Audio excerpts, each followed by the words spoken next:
The crimson sun of New Laram was setting behind the jagged peaks of the Meridian Range when the sleek vessels of the Galactic Council descended from the heavens like silver tears against the amber sky. Jack Duran stood on the observation deck of Haven Settlement's command center, his weathered hands gripping the metal railing as he watched the diplomatic flotilla approach. The evening breeze carried the scent of ion residue from the ship's engines, mixing with the familiar aroma of the thorny bushes that dotted the frontier landscape.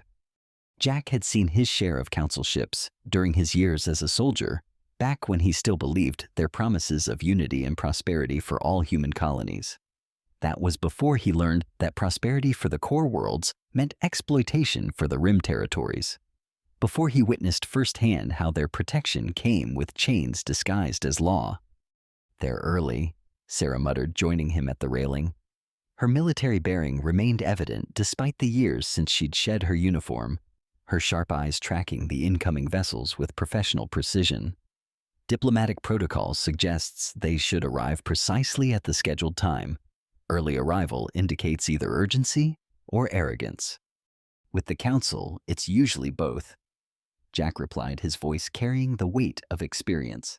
At 52, he had the graying temples and sun-weathered face of a man who'd spent his life on frontier worlds, but his posture remained straight and his movements precise. How many ships? 3 heavy cruisers, 5 escort vessels, and what looks like a ceremonial transport. Sarah lifted her tactical scanner. Enough firepower to level half the settlement if they wanted to, but they won't. Not yet. Jack nodded, though unease settled in his stomach like a stone. The Galactic Council had been pressuring the outer colonies for the better part of 2 years, implementing increasingly restrictive trade agreements and resource extraction quotas.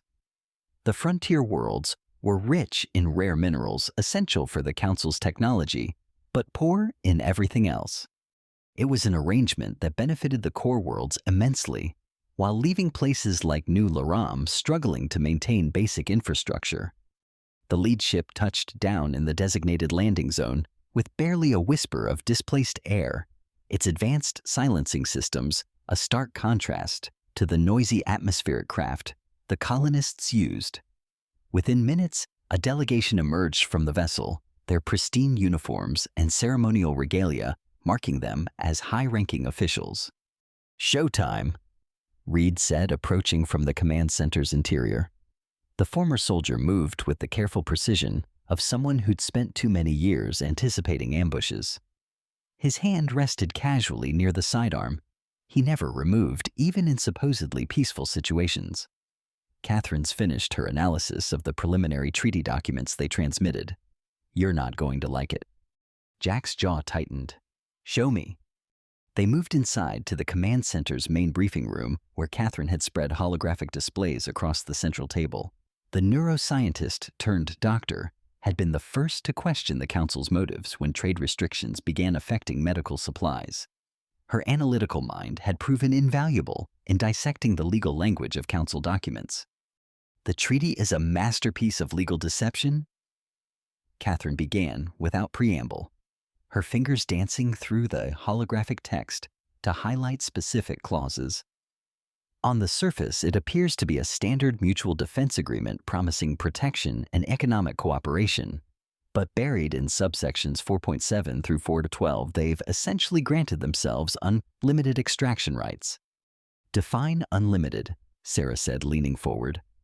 "Complete control over all rare earth mining operations with quotas set unilaterally by core world economic advisors. Any resistance or failure to meet quotas will be classified as breach of treaty justifying immediate Council intervention." Catherine's expression grew grim. "But that's not the worst part. Section 7 establishes Council oversight of colonial governance. They're not just taking our resources, they're taking our freedom." Jack felt the familiar burn of anger in his chest, the same feeling he'd experienced watching Council forces seize control of agricultural worlds in the Vega system. Back then, he'd been a soldier following orders. Now he was a colonial leader with the power to resist. "There's more," Catherine continued. "The enforcement clauses include provisions for mandatory technology transfers. Any defensive capabilities we've developed must be shared with Council forces for the mutual benefit of human space. They want our sovereignty, our resources, and our defenses. They want everything. Reed growled, his scarred hands clenching into fists. Just like they always do.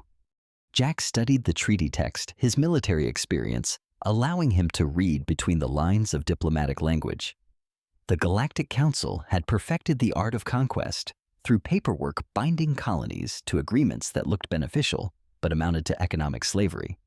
How long until the formal signing ceremony, he asked. 3 days, Sarah replied. They've requested a full Colonial Council assembly. Maximum publicity for their triumph. Good? Jack said, a plan beginning to form in his mind. That gives us time to prepare our response. The next 3 days passed in a blur of carefully orchestrated activity.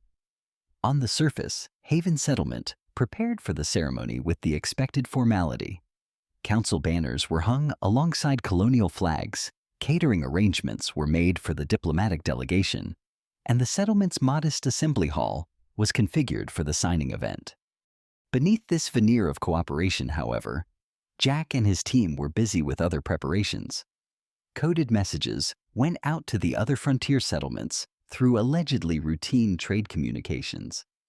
Weapon inventories were checked and rechecked. Most importantly, intelligence networks that had been dormant since Jack's military days were quietly reactivated. The information that came back was troubling, but not unexpected. Similar treaties were being negotiated with every frontier world, part of a coordinated campaign to bring the outer colonies fully under Council control.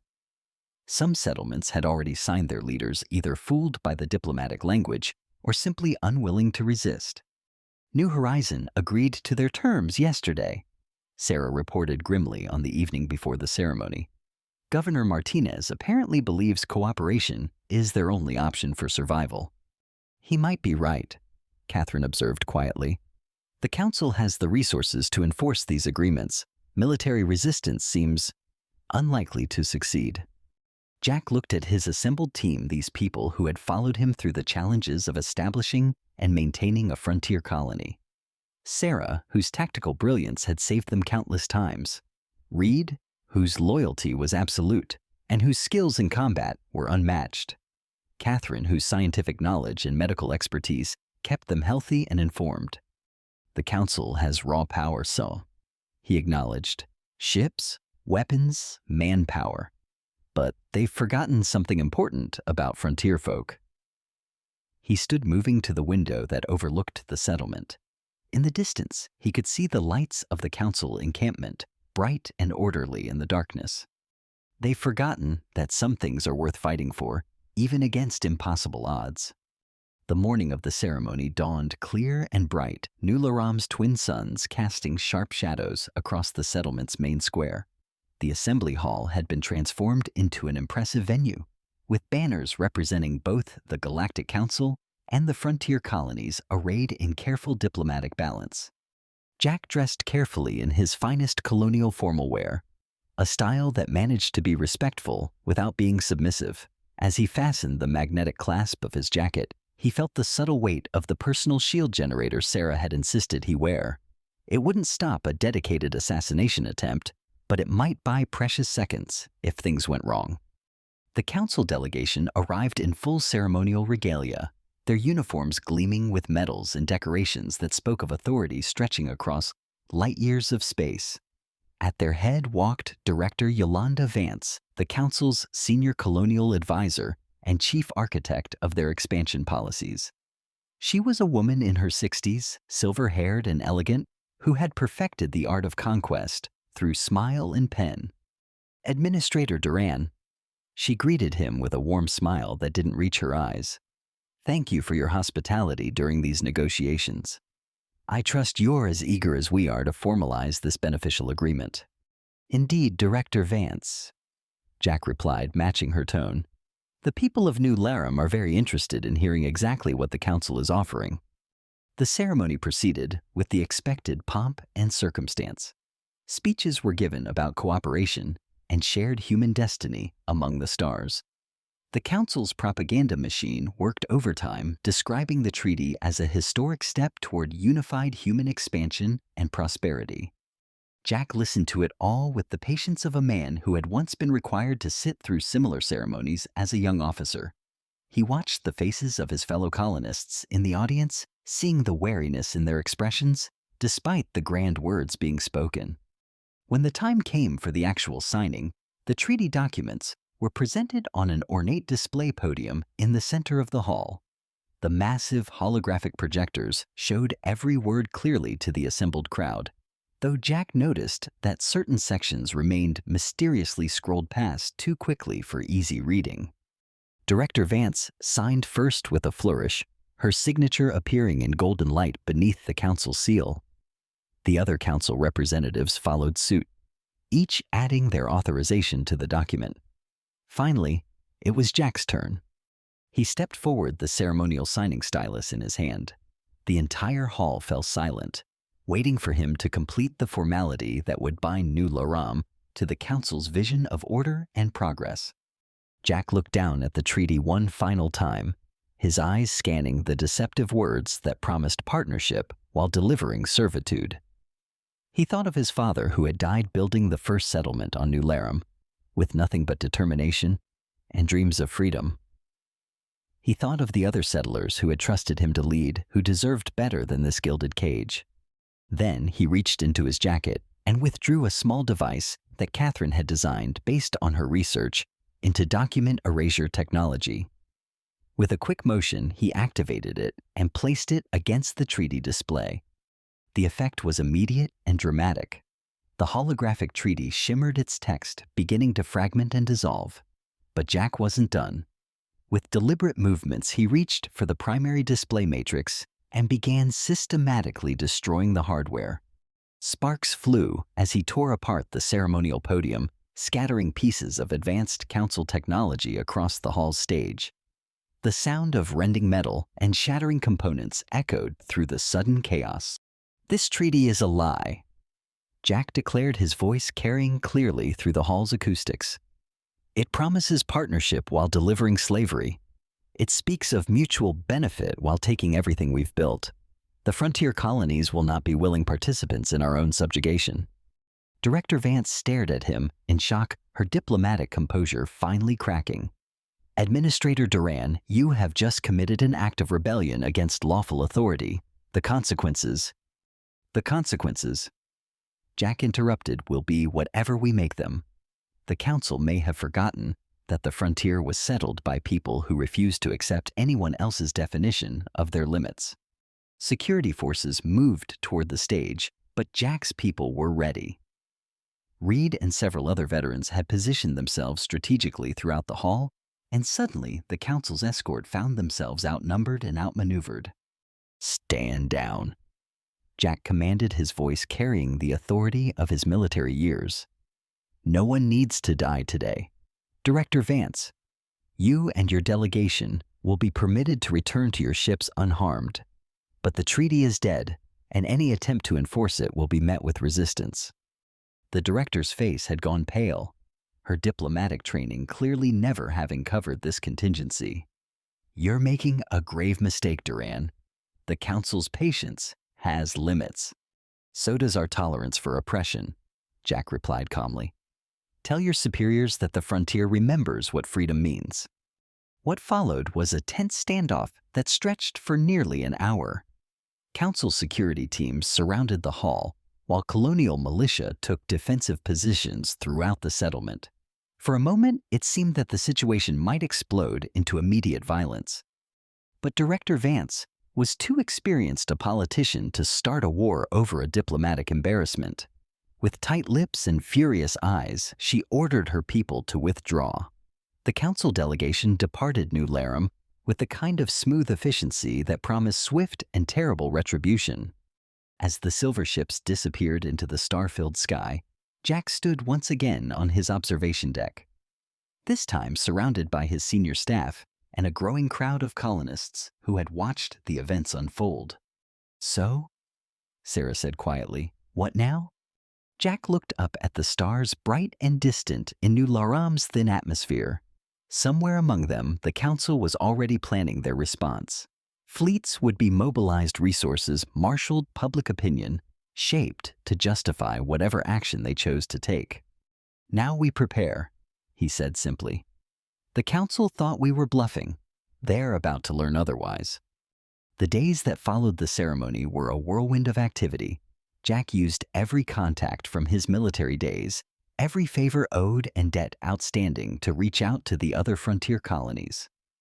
The coded communications network established during his army service proved invaluable, allowing him to coordinate with the settlements across dozens of systems. The response was mixed, but encouraging. Some colonies, like New Horizon, were too committed to their new agreements to back out. Others were simply too afraid of council retaliation to risk open defiance. But a significant number were willing to stand together. Reed coordinated the military preparations with his typical thoroughness. The frontier colonies might lack the council's advanced warships, but they had advantages of their own. Years of dealing with pirate raids, hostile wildlife, and mechanical failures had bred a population skilled in improvisation and small unit tactics. Catherine and her team worked around the clock to develop new defensive technologies. Her research into shield harmonics proved particularly valuable, as it provided a potential method for negating the Council's advanced weapon systems, at least in theory. Sarah managed the overall strategic planning, her analytical mind working to identify vulnerabilities in the Council's presumed response. She studied their previous military actions against rebellious colonies, looking for patterns that might be exploited. The first sign of the Council's reaction came exactly 1 week after the ceremony.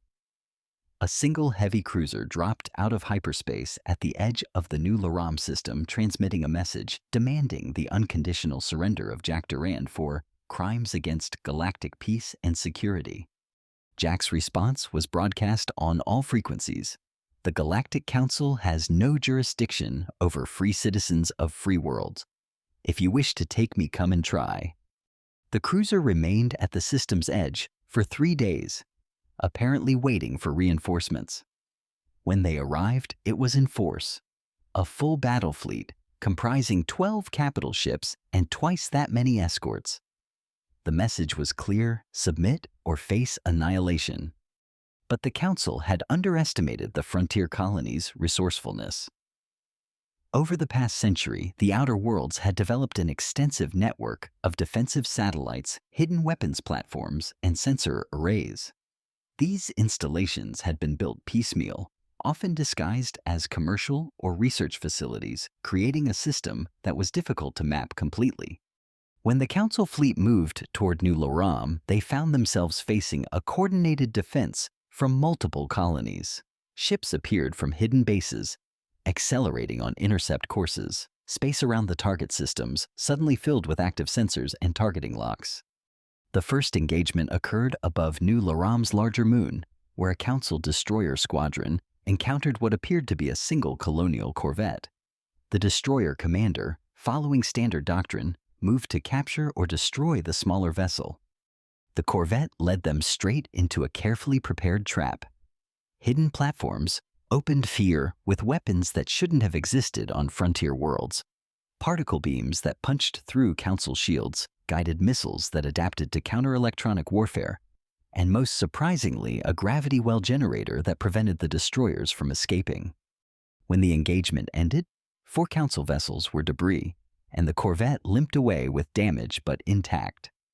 More importantly, the Colonials had captured significant intelligence about Council fleet movements and tactical doctrines. Similar encounters occurred throughout the frontier.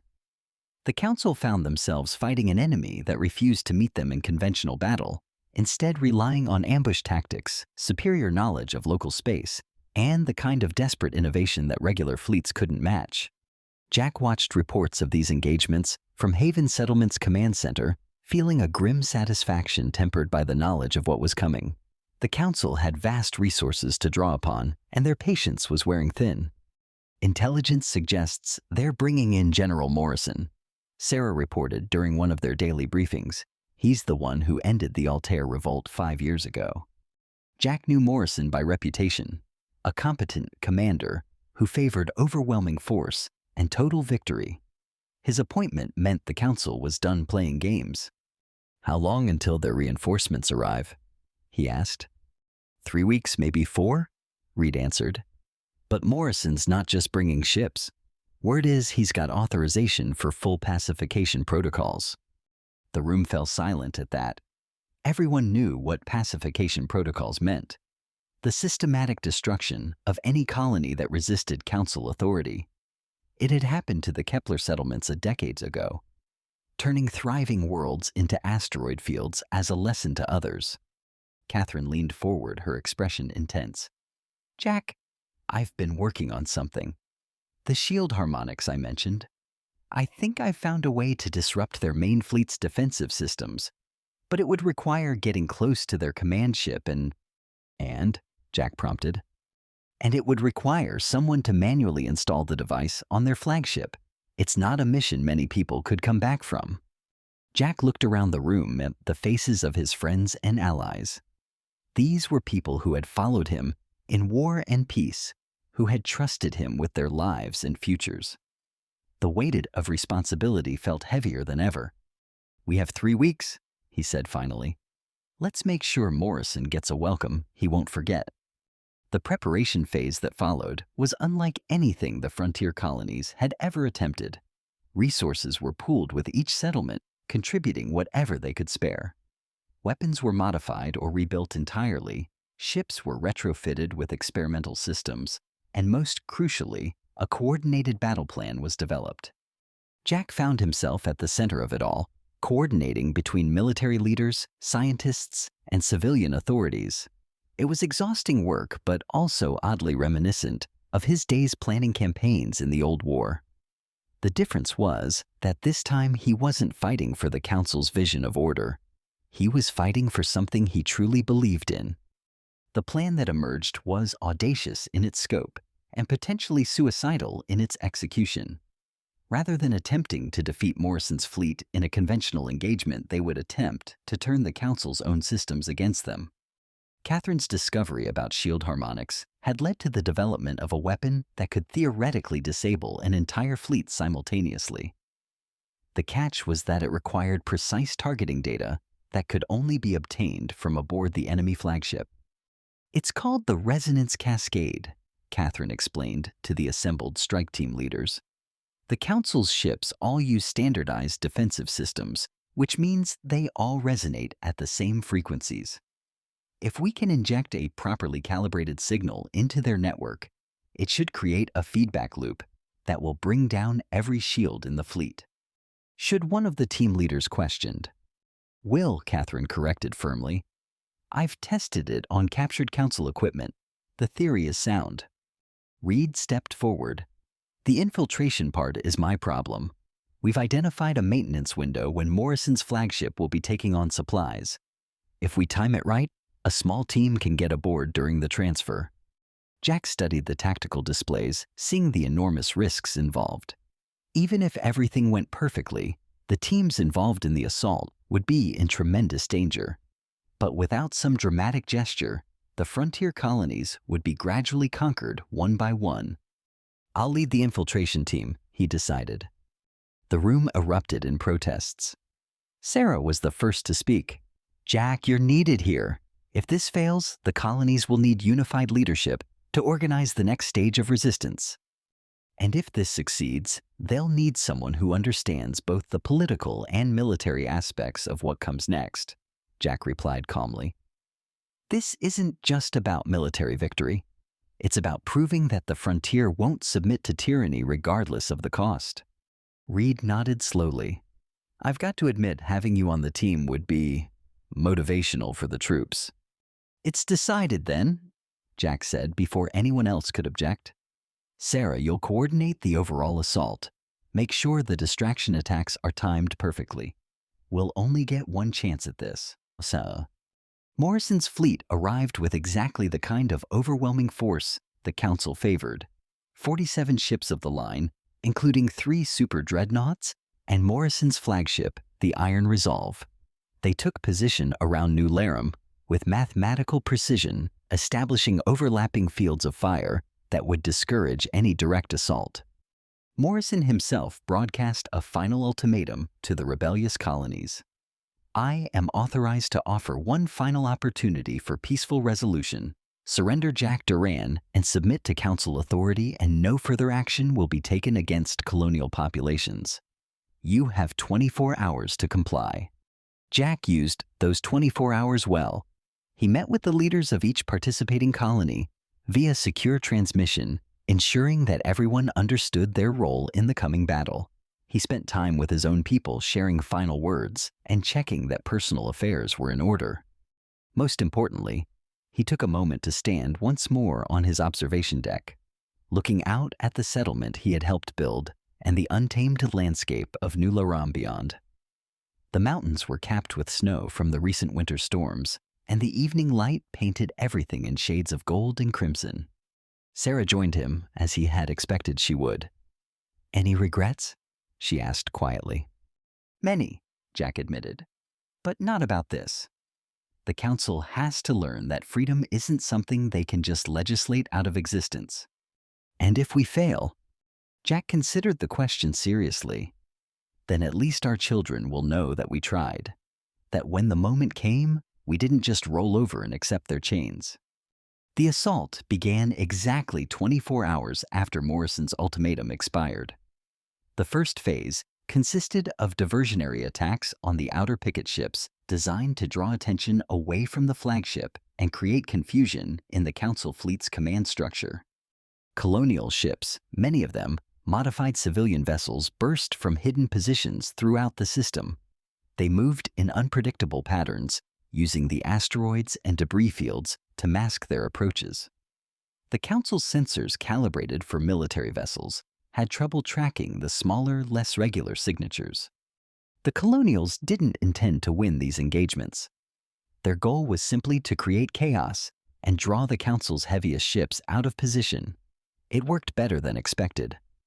Morrison, perhaps overconfident in his force's superiority, dispatched significant elements of his fleet to deal with what he assumed were desperate attacks by raiders. While the Council's attention was focused on these skirmishes, the real attack was taking place.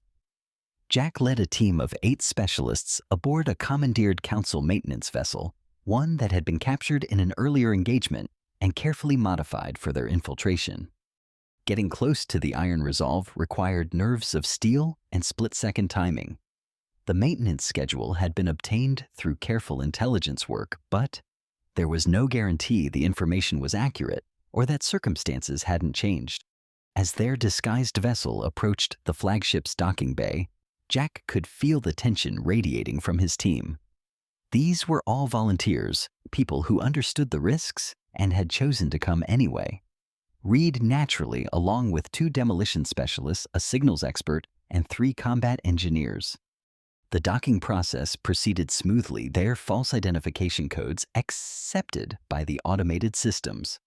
As they moved through the Iron Resolve's corridors, Jack was struck by how clean and sterile everything was compared to the lived-in feel of colonial ships.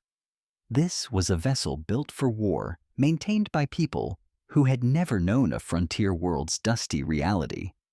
Catherine's device was a work of elegant engineering, small enough to be concealed, but complex enough to affect an entire fleet.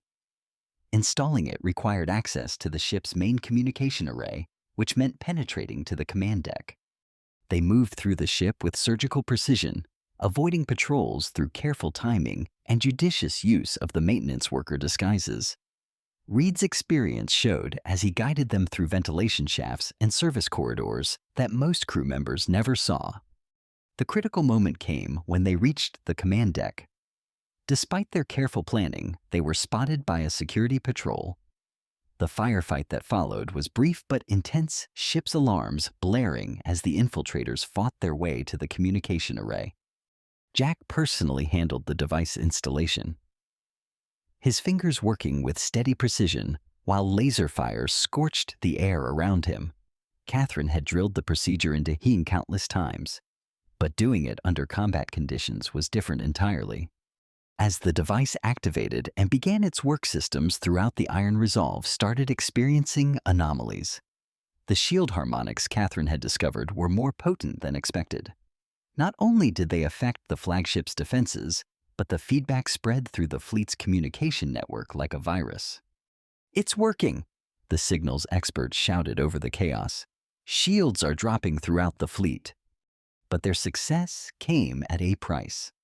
Morrison's security teams converged on their position, and it became clear that fighting their way out was impossible. Jack made the hardest decision of his life.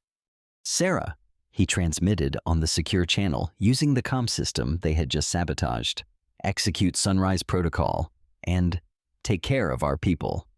Sunrise Protocol was the contingency plan, the coordinated attack that would exploit the temporary shield failure. Colonial ships throughout the system began their final assault, targeting the now vulnerable Council vessels with everything they had. The battle that followed lasted 6 hours and changed the balance of power in frontier space forever. Without their shields, the Council's superior technology became less of an advantage. Colonial vessels that had been hopelessly outclassed could now compete on relatively even terms. Morrison attempted to regain control of the situation, but his fleet was scattered and communication was compromised. The Iron Resolve itself came under concentrated fire from a battle group led by Sarah in Haven's Pride, the largest vessel New Laram possessed. Jack's team fought to the end, making the Council pay dearly for every meter of their flagship. When the ship finally broke apart under the sustained assault, they were still fighting. The aftermath of the battle saw 13 Council ships destroyed and another 8 captured. Morrison himself was killed when the Iron Resolve's bridge took a direct hit, though whether he was the target or simply unlucky was never confirmed.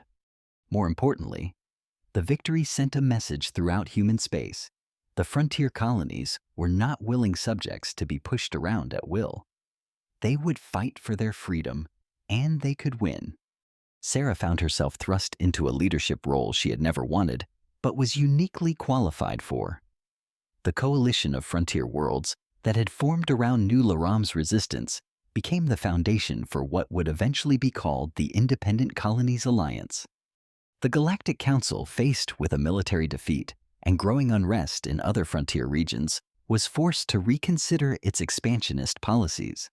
The treaty that Jack had torn up was replaced by one that actually provided for mutual cooperation as between equals rather than the subjugation of the weak. Catherine's shield harmonic research revolutionized defensive technology throughout human space, ensuring that no single entity could again hold such an overwhelming technological advantage. Her work became the foundation for a new era of smaller, more maneuverable ships that could compete with the Council's massive vessels.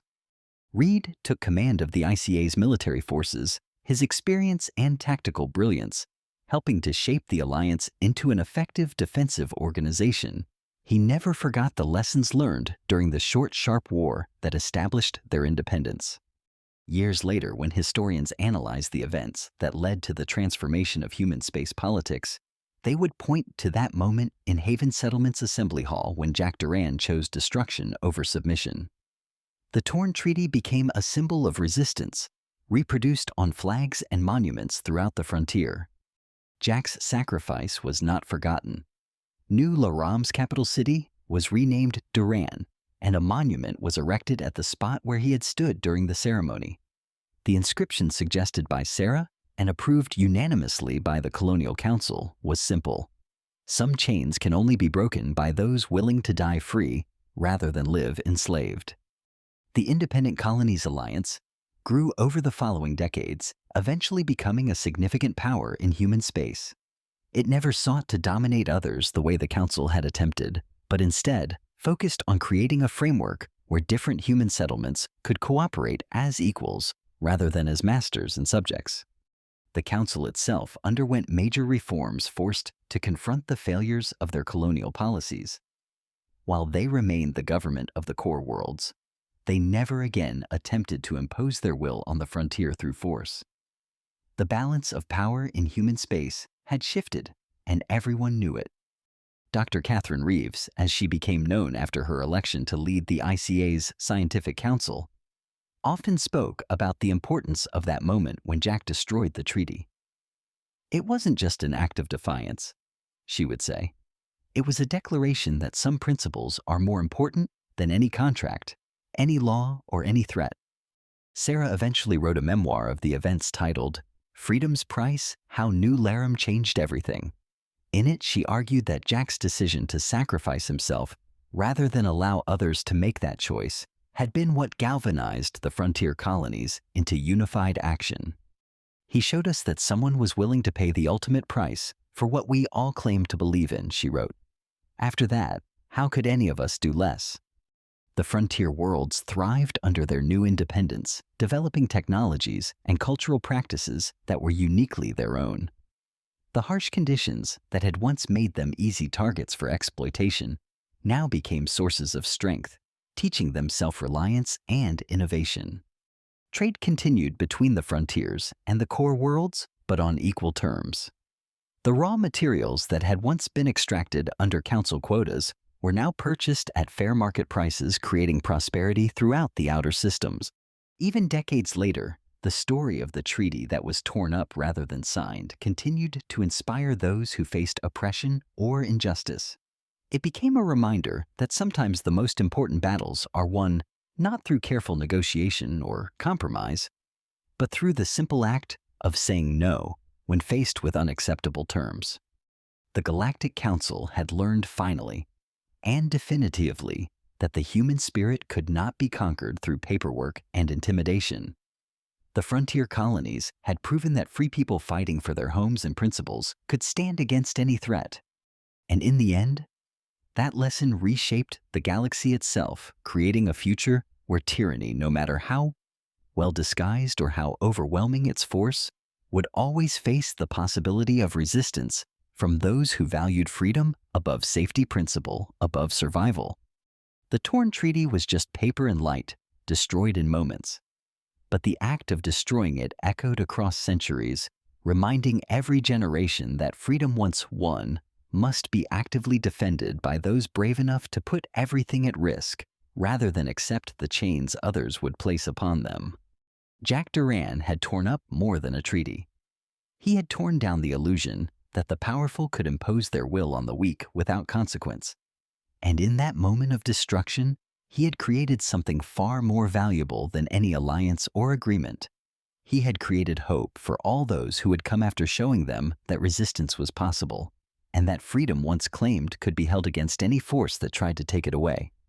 The stars themselves seemed to shine brighter over the frontier worlds, as if the universe itself approved of humanity's refusal to be lesser than they could be. And in that brightness, the legacy of a man who chose to tear up a treaty rather than accept defeat continued to guide those who dared to believe that freedom was worth any price, even life itself.